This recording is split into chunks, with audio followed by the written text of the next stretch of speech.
सारी दुनिया है लॉकडाउन में, कोरोना है सबका रोना। डरने वाली बात नहीं है, सावधानी हमको रखनी है। 1 मीटर की दूरी से बात है हम सबको करनी है। बच्चों आओ पढ़ो सभी, कोरोना से डरो नहीं। बच्चों आओ पढ़ो सभी, कोरोना से डरो नहीं। पढ़ना लिखना है सबको, आगे बढ़ना है सबको।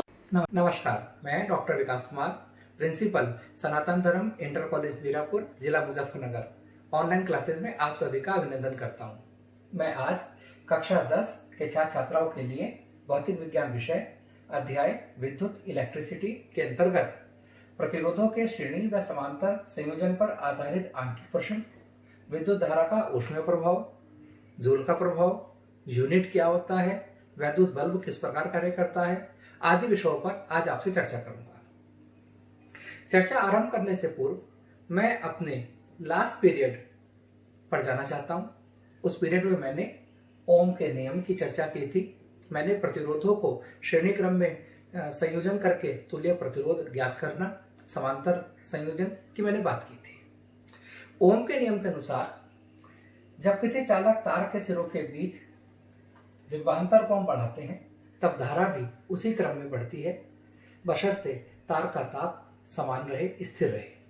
ओम के नियम का फॉर्मूला V बराबर IR, जहाँ V चालक तार के सिरों के बीच विभवांतर, I चालक में प्रवाहित होने वाली धारा, कैपिटल R चालक का प्रतिरोध।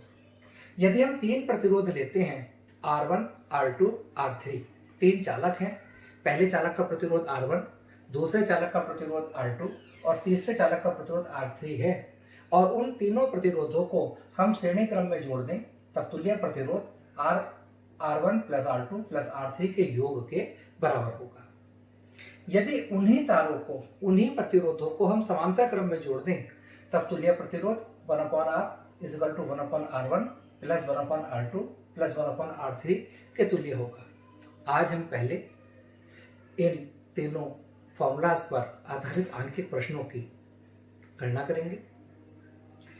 आज के अध्याय में बहुत सी उत्सुकताओं को जो बच्चों के मन में होती हैं उनको समाप्त करने का हम प्रयास करेंगे।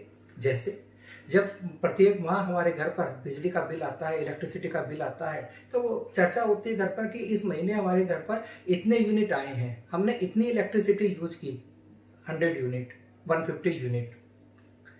ये यूनिट क्या होता है? कभी आता है कि फ्यूज उड़ गया घर का। फ्यूज क्या होता है, क्यों आवश्यकता होती है? बहुत से उपकरण हम घर पे लाते हैं और उन उपकरण पर लिखा होता है 220 वोल्ट 100 वाट, 220 वोल्ट 50 वाट, 220 वोल्ट 500 वाट। ये क्यों लिखा होता है? आज हम इनकी भी चर्चा आपसे करेंगे। पहले मैं एक आंकिक लेता हूं। जब कोई विद्युत हीटर विद्युत स्रोत से 4 एम्पियर विद्युत धारा लेता है तब उसके टर्मिनलों के बीच विभवांतर 60 वोल्ट है। उस समय विद्युत हीटर कितनी विद्युत धारा लेगा जब विभवांतर को 120 वोल्ट तक बढ़ा दिया जाएगा?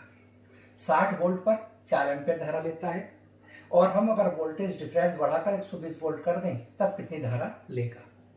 विभवांतर को कैपिटल V से व्यक्त करते हैं। विभवांतर बराबर 60 वोल्ट, विद्युत धारा I बराबर 4 एम्पियर। मैंने ओम के नियम का फॉर्मूला लगाया, V बराबर IR, R is equal to V upon I। V और I के मान रखने पर 15 ओम प्रतिरोध आ गया। यह विद्युत हीटर में जो एलिमेंट लगा था ये उसका प्रतिरोध है 15 ओम। अब विभवांतर बढ़ाकर 120 वोल्ट कर लिया गया। V बराबर 120 वोल्ट। हमें अब धारा कैलकुलेट करनी है। मैंने पुनः ओम का नियम लगाया, I बराबर V अपॉन R, 120/15 बराबर 8 एम्पियर। इस प्रकार हमारा आंसर 8 एम्पियर आ जाता है। दूसरे क्वेश्चन की मैं अब आपसे चर्चा करता हूं। 9 वोल्ट की कोई बैटरी है। 9 वोल्ट की किसी बैटरी को 0.2 ओम, 0.3 ओम, 0.4 ओम, 0.5 ओम तथा 12 ओम के प्रतिरोधकों के साथ श्रेणी क्रम में जोड़ दिया गया है। 12 ओम के प्रतिरोधक से कितनी वैद्युत धारा प्रवाहित होगी? श्रेणी क्रम का क्वेश्चन है। श्रेणी क्रम में तुल्य प्रतिरोध सभी प्रतिरोधों को जोड़कर प्राप्त हो जाता है और श्रेणी क्रम में तुल्य धारा का मान जितना होता है प्रत्येक प्रतिरोध में उतनी ही धारा होती है। अब देखिए प्रतिरोधकों को श्रेणी क्रम में संयोजित करने पर तुल्य प्रतिरोध R बराबर R1 plus R2 plus R3 plus R4 plus R5। इन 5 प्रतिरोधों के मैंने मान रख दिए।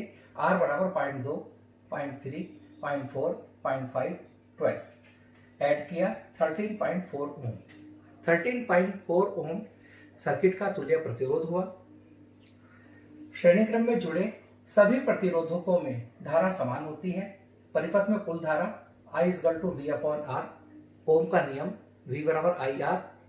I बराबर होगा V अपॉन R। V की वैल्यू 9 वोल्ट, R की वैल्यू 13.4 मैंने डिवाइड किया 0.67 एम्पियर। यह कुल धारा है और जितनी कुल धारा होगी यही धारा सभी प्रतिरोधों में होगी। 12 ओम में भी यही धारा होगी क्योंकि श्रेणी क्रम में जितने भी प्रतिरोध जुड़े होते हैं उन सब में वैद्युत धारा समान रूप से बहती है। मैं तीसरा क्वेश्चन लेता हूं।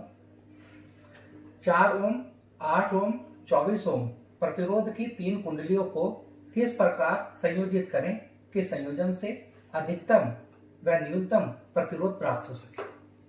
बहुत अच्छा न्यूमेरिकल है।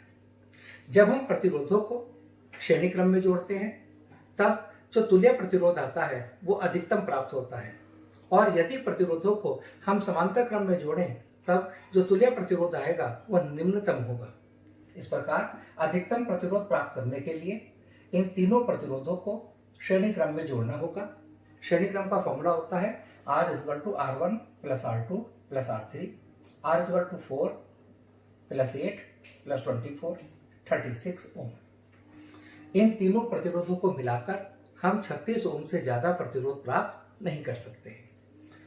निम्नतम प्रतिरोध की अगर मैं बात करूं, निम्नतम प्रतिरोध प्राप्त करने के लिए मुझे इन प्रतिरोधकों को समांतर क्रम में जोड़ना होगा और समांतर क्रम के लिए तुल्य प्रतिरोध का फॉर्मूला होता है 1 upon R is equal to 1 upon R1 plus 1 upon R2 plus 1 upon R3। 1 upon R, 1 upon 4, 1 upon 8, 1 upon 24 LCM लेता हूं। कैलकुलेशन करने के बाद 2.4 ओम रेजिस्टेंस कुल प्रतिरोध मुझे प्राप्त हो जाता है और इन 3 प्रतिरोधों को जोड़कर 4 ओम, 8 ओम और 24 ओम को जोड़कर 2.4 ओम से कम प्रतिरोध प्राप्त करना संभव नहीं होगा। क्वेश्चन नंबर 4 हम लेते हैं। एक R ओम का तार है कोई और उस तार को 5 बराबर भागों में काट दिया जाता है। इन टुकड़ों को फिर पार्श्व क्रम में संयोजित कर देते हैं। यदि संयोजन का तुल्य प्रतिरोध R डैश है तब R अपॉन R डैश का मान क्या होगा। मैं आपको बताना चाहता हूं, अगर ये तार है और इस तार का प्रतिरोध मान लीजिए 20 ओम है, चालक तार ही मान लेते हैं और इसका प्रतिरोध 20 ओम है। अगर मैं इस तार को ठीक 2 टुकड़ों में डिवाइड कर दूं, आधा आधा कर दूं, तो अगर 2 टुकड़ों में बांटता हूं तो प्रत्येक टुकड़े का प्रतिरोध आधा आधा हो जाएगा। अगर तार का प्रतिरोध 20 ओम है तो एक टुकड़े का प्रतिरोध 10 ओम होगा और दूसरे का प्रतिरोध 10 ओम होगा। इस तार को अगर मैं 4 भागों में बांट दूंगा, कट कर दूं, इसे 4 टुकड़ों में बांट दूं तो प्रत्येक तार का प्रतिरोध 5 ओम होगा। इस प्रकार एक R ओम का तार था, उस R ओम के तार को मैंने 5 भागों में बांटा तो प्रत्येक भाग का प्रतिरोध R/5 ओम हो जाएगा। तार का प्रतिरोध तार की लंबाई पर निर्भर करता है। तार का प्रतिरोध चालक तार की लंबाई के समानुपाती होता है। जितनी लंबाई कम होगी उसी अनुपात में प्रतिरोध भी कम होगा। इन 5 प्रतिरोधों को समांतर क्रम में जोड़ा गया। समांतर क्रम के लिए फॉर्मूला होता है 1 अपॉन R डैश। मैंने R डैश उसने कहा था कि जब हम इन टुकड़ों को समांतर क्रम में जोड़ देते हैं तब प्रतिरोध माना R डैश हो जाता है। 1 upon R dash is equal to 1 upon R1 plus 1 upon R2 plus 1 upon R3 plus 1 upon R4 plus 1 upon R5। R1, R2, R3, R4 के सबके मान R अपॉन 5 थे, उल्टा करके 5 अपॉन R हो जाएगा। मैंने R एलसीएम लिया, 25 आया। R डैश अब उल्टा कर दिया, R dash is equal to R upon 25 और R अपॉन R डैश 25 होगा। इसकी कोई यूनिट नहीं होगी क्योंकि ऊपर भी रेजिस्टेंस प्रतिरोध है और नीचे भी प्रतिरोध है। क्वेश्चन नंबर 5 में लेता हूं। R ओम के n प्रतिरोधकों को किन्हीं दो बिंदुओं के बीच श्रेणी क्रम में जोड़ने पर तुल्य प्रतिरोध X आता है और समांतर क्रम में जोड़ने पर तुल्य प्रतिरोध Y प्राप्त होता है। X माइनस Y का मान कितना होगा? R ओम के n प्रतिरोधक हैं। उन प्रतिरोधकों को पहले श्रेणी क्रम में जोड़ा गया। श्रेणी क्रम में तुल्य प्रतिरोध होता है R बराबर R1 plus R2 plus R3 plus dot dot dot. जितने भी प्रतिरोध होंगे उनको सिंपल सीधे तरीके से जोड़ लेते हैं, तुल्य प्रतिरोध आ जाता है। तुल्य प्रतिरोध X है। X is equal to R1 की जगह मैंने R लगाया, R2 की जगह R लगाया, R3 की जगह मैंने R लगाया और ये n टाइम्स होगा। जब R और R को दो बार जोड़ते हैं तो 2R, R 3 को जोड़ेंगे 3R, 5R को जोड़ेंगे 5R। जब मैं NR को जोड़ूंगा तो तुल्य प्रतिरोध आएगा NR। श्रेणी क्रम में जोड़ने पर R ओम के n प्रतिरोधकों को NR, इसका आंसर आएगा श्रेणी क्रम में। इन्हीं प्रतिरोधकों को अगर मैं समांतर क्रम में जोड़ दूंगा तब क्या होगा? समांतर क्रम में तुल्य प्रतिरोध का फॉर्मूला होता है 1/R is equal to 1/R1 plus 1/R2 plus 1/R3 plus dot dot dot. 1/Y is equal to 1/R plus 1/R plus 1/R plus 1/R n times. जैसा पहले हुआ था, R मैंने एलसीएम लिया, 1 plus 1 plus 1 plus 1 n times n आ जाएगा। उल्टा करते हैं, y is equal to R upon n। चूंकि मुझे x माइनस y का मान कैलकुलेट करना था, x और y के मान लगा देते हैं। पीछे x का मान nR आया था और अब y का मान आया है R बटा n। x और y के मान लगा दिया, r कॉमन आया, n माइनस 1 अपॉन n। मैंने n एलसीएम लिया, n स्क्वायर माइनस 1। इस प्रकार हम x माइनस y का मान कैलकुलेट कर लेते हैं। यह एक बहुत ज़्यादा इंपॉर्टेंट क्वेश्चन आपके बोर्ड एग्जाम में भी है, एनसीईआरटी की बुक से ये लिया गया है। आज का दूसरा टॉपिक मैं लेता हूं, विद्युत धारा का ऊष्मीय प्रभाव। विद्युत धारा का ऊष्मीय प्रभाव जानने से पहले मैं आपसे एक चर्चा करता हूं। अक्सर बच्चे कभी कभी एक काम करते हैं कि घर में जो सेल रखा होता है उसके दोनों सिरों के बीच एक तार लगा देते हैं। उस तार से बैटरी तो डिस्चार्ज होगी ही, पर थोड़ी ही देर में अगर इस तार पर आप अपनी उंगली रख देंगे या टच करने के बाद थोड़ा उंगली रखेंगे, बहुत तेज ये तार गर्म हो गया। बस यही है विद्युत धारा का ऊष्मीय प्रभाव। आपने देखा होगा और आप ऐसा महसूस भी करेंगे। किसी विद्युत परिपथ में विद्युत धारा बनाए रखने के लिए सेल को अपनी ऊर्जा खर्च करते रहना पड़ता है। सेल को ऊर्जा सेल के भीतर होने वाली रासायनिक अभिक्रिया से प्राप्त होती है। आपके घर पर अगर कभी लाइट नहीं आती, हम इन्वर्टर का यूज करते हैं। इन्वर्टर भी एक निश्चित समय तक हमें करंट दे पाता है। क्यों देता है? क्योंकि घर पर बैटरी लगी होती है। बैटरी कई सेल से मिलकर बनती है। जब उस सेल में रासायनिक क्रियाएं होती हैं, उन रासायनिक क्रिया होने से ही रासायनिक ऊर्जा प्राप्त होती है और वो ऊर्जा ही हमें विद्युत देती है। और लगातार विद्युत देने के लिए सेल को अपनी ऊर्जा को खर्च करते रहना पड़ता है। यदि किसी परिपथ में सेल या बैटरी से सिर्फ कोई प्रतिरोधक जोड़ दें, हम कोई और एलिमेंट ना जोड़ें, सेल या बैटरी से सिर्फ एक प्रतिरोधक हम जोड़ दें या विशुद्ध प्रतिरोधकों का समूह जोड़ दें, एक नहीं जोड़ दें, कई सारे प्रतिरोध जोड़ दें पर विशुद्ध हों, उसमें कोई अन्य एलिमेंट ना हो, तब स्रोत की ऊर्जा निरंतर पूर्ण रूप से ऊष्मा के रूप में क्षय होती रहती है। इसे विद्युत धारा का तापीय प्रभाव कहते हैं। अतः विद्युत ऊर्जा का ऊष्मीय ऊर्जा में परिवर्तन तापीय प्रभाव कहलाता है। विद्युत ऊर्जा का ऊष्मीय ऊर्जा में परिवर्तित होना ही तापीय प्रभाव है और इसे विद्युत धारा का ऊष्मीय प्रभाव भी कहते हैं। मुझे याद है जब मैं कक्षा 11 में पढ़ता था तो मेरा एक साथी अपने घर पर खाली ब्लेड की सहायता से, तार की सहायता से अपने नहाने के लिए जाड़ों में पानी गर्म कर लेता था। हालांकि रिस्की था, अब समझ में आता है, पर जब वो आकर बताता था क्लास में कि आज मैंने अपने नहाने के लिए पानी एक ब्लेड की सहायता से गर्म कर लिया, आप समझ गए होंगे क्या किया उसने। उस ब्लेड पर लकड़ी पर लगाकर ब्लेड वो बाल्टी में डाल देता था और ब्लेड के दोनों सिरे लाकर अपना करंट उसे दे दिया और पानी गर्म हो गया। बहुत रिस्की है, आप ऐसा ना करें। माना किसी परिपथ में सेल से एक प्रतिरोधक जुड़ा है, एक सेल है और उस सेल के सिरों के बीच एक प्रतिरोधक जुड़ा है और उस प्रतिरोधक का प्रतिरोध R है और प्रतिरोधक में I धारा प्रवाहित हो रही है और उसके सिरों के बीच विभवांतर कैपिटल V है। जब हम सेल के सिरों के बीच प्रतिरोधक जोड़ेंगे तो उस चालक तार से होकर आवेश प्रवाहित होगा। माना चालक में t समय में q आवेश प्रवाहित होता है, तब किया गया कार्य V = W/Q, W = VQ। ऐसा हमने लास्ट टॉपिक में आपको बताया था। W = VQ। अतः जो स्रोत है, जो सेल है, बैटरी है या कोई और स्रोत है, स्रोत को t समय में VQ ऊर्जा की आपूर्ति करनी होगी। स्रोत द्वारा परिपथ में निवेशित शक्ति, शक्ति कहते हैं 1 सेकंड में किया गया कार्य। स्रोत द्वारा कितना कार्य किया जाएगा? P = W/T। W की मैंने वैल्यू पुट की VQ/T। Q/T I होगा क्योंकि हमने पढ़ा था Q = IT, Q/T = I। इस प्रकार परिपथ में निवेशित शक्ति P = VII। T समय में स्रोत द्वारा परिपथ को प्रदान की गई ऊर्जा, स्रोत परिपथ को 1 सेकंड में VI ऊर्जा दे रहा है, तब T सेकंड में कितनी ऊर्जा देगा? T से हम मल्टीप्लाई करेंगे PT VIT। यह ऊर्जा प्रतिरोध में ऊष्मा के रूप में क्षय हो जाएगी। जब सेल परिपथ को T समय में VIT ऊर्जा दे रहा है और परिपथ में प्रतिरोध के अलावा कोई नहीं है, तो जो उसे ऊर्जा मिली वह ऊर्जा ऊष्मा के रूप में वो क्षय कर देगा। स्थायी विद्युत धारा I द्वारा T समय में उत्पन्न ऊष्मा की मात्रा H = VIT, ऊष्मा को हम H से व्यक्त करेंगे।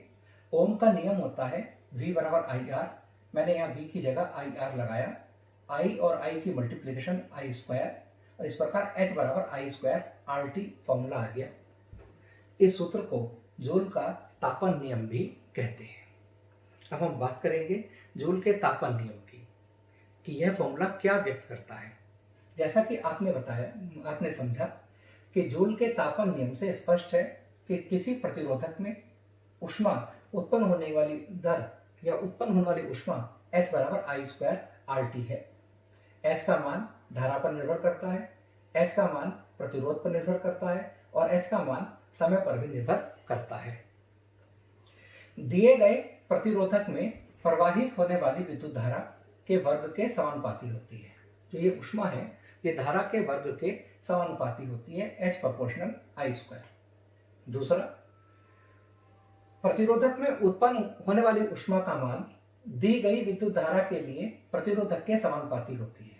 जो प्रतिरोध का मान जितना ज्यादा होगा, ऊष्मा भी उतनी ही ज्यादा उत्पन्न होगी। उस समय के समानुपाती होती है जिस समय के लिए प्रतिरोध में धारा प्रवाहित होती है। आप किसी चालक तार में ज्यादा समय तक धारा प्रवाहित करेंगे तो वह तार ज्यादा गर्म होगा और कम समय के लिए प्रवाहित करेंगे तब वो तार कम गर्म होगा, कम ऊष्मा का क्षय होगा। जूल के नियम के ऊपर एक न्यूमेरिकल हम करते हैं। किसी 4 ओम प्रतिरोधक से प्रति सेकंड 100 जूल ऊष्मा उत्पन्न हो रही है। प्रतिरोधक के सिरों पर विभवांतर ज्ञात कीजिए। 4 ओम, R की वैल्यू 4 ओम, 100 जूल, H की value 100 joule, 1 second, T = 1 second, प्रति सेकंड की वजह से ही आया, प्रति second T = 1 second. Capital V मुझे कैलकुलेट करना है।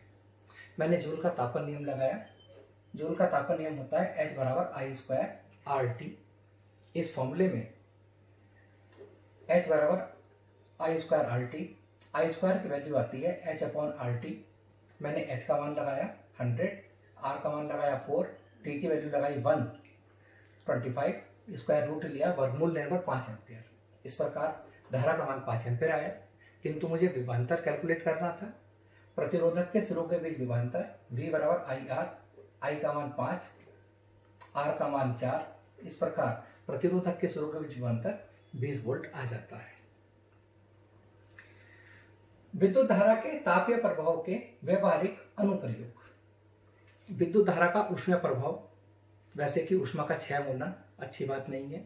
हम प्रयास करते हैं कि कम से कम ऊर्जा का क्षय हो, इलेक्ट्रिसिटी का हम सदुपयोग करें, किंतु बहुत से उपकरण ऐसे हैं जो एनर्जी, जो ऊष्मा के क्षय पर ही डिपेंड हैं, जैसे विद्युत इस्त्री, विद्युत टोस्टर, विद्युत तंदूर, विद्युत केतली आदि जूल के तापन पर आधारित कुछ उपकरण हैं। घर में लगा हुआ फ्यूज तार, फ्यूज भी विद्युत तापन पर आधारित है। विद्युत बल्ब की अगर मैं बात करूं तो विद्युत बल्ब में विद्युत धारा को एक चालक तंतु में प्रवाहित किया जाता है। बल्ब के तंतुओं को बनाने के लिए टंगस्टन, जिसका गलनांक 3380 डिग्री सेंटीग्रेड है, का उपयोग किया जाता है। देखिए आप, ये बल्ब है, बल्ब में एक तंतु लगा होता है और यह तंतु टंगस्टन का होता है, जिसका गलनांक बहुत ज्यादा होता है। जब इस तंतु में वैद्युत धारा हम प्रवाहित करते हैं, जब बल्ब के तंतु में विद्युत धारा प्रवाहित करते हैं, तब स्रोत से प्राप्त विद्युत धारा ऊष्मा में परिवर्तित हो जाती है। ऊष्मा के कारण तंतु श्वेत तप्त हो जाता है। श्वेत तप्त हो जाने के बाद बल्ब में लगा तंतु प्रकाश भी उत्पन्न करता है। बल्ब के तंतु में जब हम करंट फ्लो करते हैं, प्रवाहित करते हैं, तो तंतु गर्म हो जाता है। तंतु ऊष्मा का उत्सर्जन करता है, प्रकाश का भी करता है, किंतु ऊष्मा के उत्सर्जन की मात्रा प्रकाश की मात्रा से कहीं ज्यादा होती है। बल्ब में रासायनिक रूप से निष्क्रिय नाइट्रोजन और आर्गन गैस भी भरी जाती है। ऐसा करने से तंतु की आयु बढ़ जाती है। आजकल वैसे हम घर में बल्ब का प्रयोग नहीं करते हैं, अब एलईडी का हम प्रयोग करते हैं, कम वाट में आती है। अब ये वाट क्या होता है, वाट घटने से हमें क्या फायदा है, इसकी हम आगे चर्चा करेंगे। विद्युत इस्त्री व विद्युत हीटर, हीटर में एलिमेंट लगा होता है, वो एलिमेंट नाइक्रोम का बना होता है। जब विद्युत धारा इस एलिमेंट में प्रवाहित होती है, तब वह गर्म होकर ऊष्मा उत्पन्न करती है। जैसे एक छोटा सा तार मैंने गर्म करके आपको दिखाया, वहाँ एलिमेंट बड़ा होता है, लंबाई ज्यादा होती है, और जब उसमें करंट फ्लो होता है तब वो एलिमेंट गर्म हो जाता है और वो ऊष्मा उत्पन्न करती है। इस प्रकार प्रेस में भी एलिमेंट होते हैं, वो एलिमेंट गर्म होते हैं, ऊष्मा उत्पन्न होती है और उस कार्य हमारे कपड़ों पर प्रेस करके सरबटे निकालने में प्रयोग में लाया जाता है। विद्युत फ्यूज, ये विद्युत फ्यूज क्या है? विद्युत फ्यूज एक उपकरण है जिसे उच्च विद्युत धारा प्रवाहित होने की स्थिति में सुरक्षा के लिए उपयोग में लाया जाता है। अब एक ये याद है, कोई पुरानी पिक्चर आप देखेंगे तो उसमें जो मेन विलेन होता था या मेन हीरो होता था, तो उसका जो दोस्त था वो उसके लिए लड़ता था कभी कभी, और एक सेंटेंस बोलता था कि उस व्यक्ति तक जाने से पहले तुझे मुझे पार करना होगा, मुझे हराना होगा। तो ये कार्य फ्यूज का है, सेम प्रोसेस। जैसे कि अगर किसी उपकरण में एक फ्यूज हम लगा दें तो उस उपकरण को खराब करने से पहले फ्यूज से भिड़ना होगा। और फ्यूज का कार्य क्या है? ये फ्यूज है, जैसे इस पे लिखा है 5 एम्पियर, ये 5 है लिखा है, थोड़ा सा देखने में असुविधा हो सकती है, 5A। और ये एक वायर लगा है इसमें बीच में, पतला सा वायर। ये ऐसा वायर है कि जैसे ही इस वायर से, इस चालक तार से, मिश्र धातु से बना होता है, जैसे ये चालक तार से आपकी वैद्युत धारा 5 एम्पियर से ज्यादा होगी, तब ये वायर पिघल जाएगा, और इस वायर के पिघलने से सर्किट टूट जाएगा और उपकरण में धारा जानी बंद हो जाएगी। वही बात हुई ना कि उपकरण में जाने से पहले फ्यूज अगर उड़ गया, फ्यूज अगर पिघल गया तो क्या होगा? उपकरण तो बच गया। फ्यूज आएगा 1-2 रुपए, 2-3 रुपए का, उपकरण आपका है हजारों रुपए का। और वो उपकरण एक पर्टिकुलर धारा के लिए बना है कि भाई इस धारा से ज्यादा, इस धारा से ज्यादा वैद्युत धारा को सहन नहीं कर सकता, तो उसे बचाने के लिए हम फ्यूज का उपयोग करते हैं। जैसे 5 एम्पियर का फ्यूज बनाना है मुझे, तो ओम के नियम से R=VI। घर में अगर सप्लाई 220 वोल्ट की है, V की जगह 220, I की जगह 5 एम्पियर, ये 44 ओम आया। मतलब मुझे ऐसा तार लेना होगा, कैसा तार लेना होगा? मिश्र धातु का ऐसा तार मुझे लेना होगा जिसका प्रतिरोध 44 ओम हो। और हम इस फॉर्मूले की सहायता से अपना इस वायर को ढूंढ सकते हैं। R=ρ/A, रो पदार्थ का विशिष्ट प्रतिरोध जो हर पदार्थ के लिए डिफरेंट होता है, L चालक तार की फ्यूज की लंबाई, A परिचय क्षेत्रफल। इस प्रकार हम फ्यूज का यूज करते हैं। फ्यूज किसी ऐसी धातु या मिश्र धातु के तार का टुकड़ा होता है जिसका गलनांक ऊंचा होता है, जैसे एल्यूमिनियम, कॉपर, लोहा लेड। फ्यूज को युक्ति के साथ श्रेणी क्रम में संयोजित करते हैं। उस युक्ति उस उपकरण के साथ हम जोड़ देते हैं जिसको हमें सेव करना होता है। पूरे घर के लिए भी हम बाहर मेन लाइन पर जोड़ देते हैं, पूरे घर की लाइन उड़ जाएगी। अगर अचानक से करंट ज्यादा आ गया तब वो हम पर डिपेंड है कि हम अपने घर में या किसी उपकरण के साथ कितने एम्पीयर का फ्यूज हम प्रयोग कर रहे हैं। यदि परिपथ में किसी निर्दिष्ट मान से अधिक मान की विद्युत धारा प्रवाहित होती है तब फ्यूज के तार के ताप में वृद्धि हो जाती है, वह फ्यूज तार पिघल जाता है। विद्युत शक्ति क्या है, आज हम बात करते हैं, जिसकी चर्चा मैंने शुरू में की थी। कार्य करने की दर या ऊर्जा के क्षय होने की दर को शक्ति कहते हैं। किसी विद्युत परिपथ में विद्युत ऊर्जा के क्षय होने की दर को विद्युत शक्ति कहा जाता है। किसी विद्युत परिपथ में धारा प्रवाहित करने पर 1 सेकंड में किया गया कार्य विद्युत शक्ति कहलाता है। शक्ति को P से व्यक्त करते हैं, P फॉर पावर। ओम के नियम के अनुसार V बराबर IR, P बराबर VI में मैं V की जगह IR रख देता हूं, P बराबर I स्क्वायर R। इसी प्रकार अगर मैं I का मान यहां रख दूं, I बराबर V अपॉन R, तो इसका दूसरा फॉर्मूला भी आ सकता है, P बराबर V स्क्वायर अपॉन R। बहुत इंपॉर्टेंट फैक्टर है। विद्युत शक्ति का मात्रक वाट होता है और 1 किलोवाट में 1000 वाट होते हैं। विद्युत ऊर्जा शक्ति तथा समय का गुणनफल होती है, इसलिए विद्युत ऊर्जा का मात्रक वाट, वाट घंटा या किलोवाट घंटा भी हो सकता है। अब मेरा क्वेश्चन आता है, जो मैंने शुरू में कहा था कि यूनिट क्या होती है। किसी उपकरण पर यह लिखा क्यों होता है, ये उपकरण एक ग्राइंडर है और इस उपकरण पर साफ साफ लिखा है ये मक्खन निकालने का दूध से, ये 220 वोल्ट 50 हर्ट्ज 250 वाट, 250 वाट लिखा है, 220 वोल्ट लिखा है, मेड इन इंडिया भी लिखा है, इंडिया में ये बना है। इसका अर्थ ये है, अब मैं यूनिट पर आता हूं, इसकी चर्चा मैं भी करता हूं। जब 1 किलोवाट शक्ति का उपयोग 1 घंटे तक होता है तब व्यय ऊर्जा 1 किलोवाट घंटा कहलाती है। अगर आपके घर में कोई उपकरण है और वो उपकरण 1 किलोवाट का है, 1 किलोवाट का उपकरण होने का अर्थ यह होता है कि वो उपकरण 1 सेकंड में 1000 जूल ऊर्जा का क्षय करेगा। अगर इस उपकरण पर यह लिखा है 250 वाट, इस 250 वाट का मतलब यह है कि अगर हम इस उपकरण को 220 वोल्ट देते हैं तब यह उपकरण 1 सेकंड में 250 जूल ऊर्जा व्यय करेगा। एक उपकरण 1 किलोवाट का है, 1000 वाट का है। उस 1 किलोवाट के उपकरण को अगर हम 1 घंटे तक यूज करते हैं तब वो जितनी ऊर्जा का क्षय करेगा उसे 1 यूनिट बोला जाता है, किलोवाट घंटा। किलोवाट घंटा एक व्यापारिक मात्रक है विद्युत ऊर्जा का। मैं दोबारा से रिपीट करता हूं, जब 1 किलोवाट शक्ति का उपयोग 1 घंटे तक होता है तब व्यय ऊर्जा 1 किलोवाट घंटा होती है। विद्युत ऊर्जा का व्यापारिक मात्रक किलोवाट घंटा kWh है, जिसे सामान्य बोलचाल में यूनिट कहा जाता है। 1 किलोवाट घंटा बराबर 1000 वाट गुणा 3600 सेकंड, मैंने गुणा भाग की 3.6 गुणा 10⁶ जूल। एक न्यूमेरिकल लेते हैं कि कोई विद्युत बल्ब 220 वोल्ट के जनरेटर से संयोजित है। यदि बल्ब से 0.5 एम्पीयर विद्युत धारा प्रवाहित होती है तब बल्ब की शक्ति क्या होगी। ये V का मान है, ये I का मान है। मैंने फॉर्मूला लिया P और VI, V और I के मान रखे और आंसर 110 वाट आ गया। एक लास्ट में न्यूमेरिकल लेता हूं, 400 वाट अनुमत का कोई विद्युत रेफ्रिजरेटर 8 घंटे प्रतिदिन चलाया जाता है। 3 रुपए प्रति किलोवाट घंटा की दर से इसे 30 दिन तक चलाने के लिए ऊर्जा का मूल्य क्या होगा।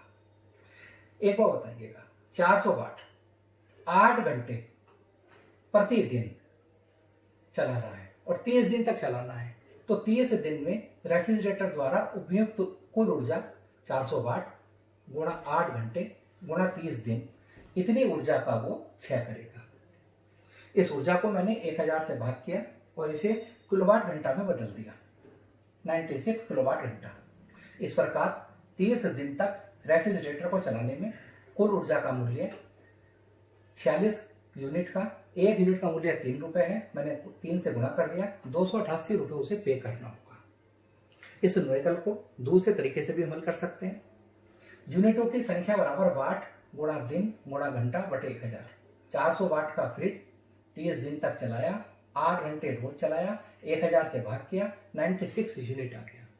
एक यूनिट का मूल्य 3 रुपए था, तो कुल मूल्य 96 इंटू 3 288 रुपये उसे पे करना होगा। ऑनलाइन अभ्यास। बहुत बहुत धन्यवाद।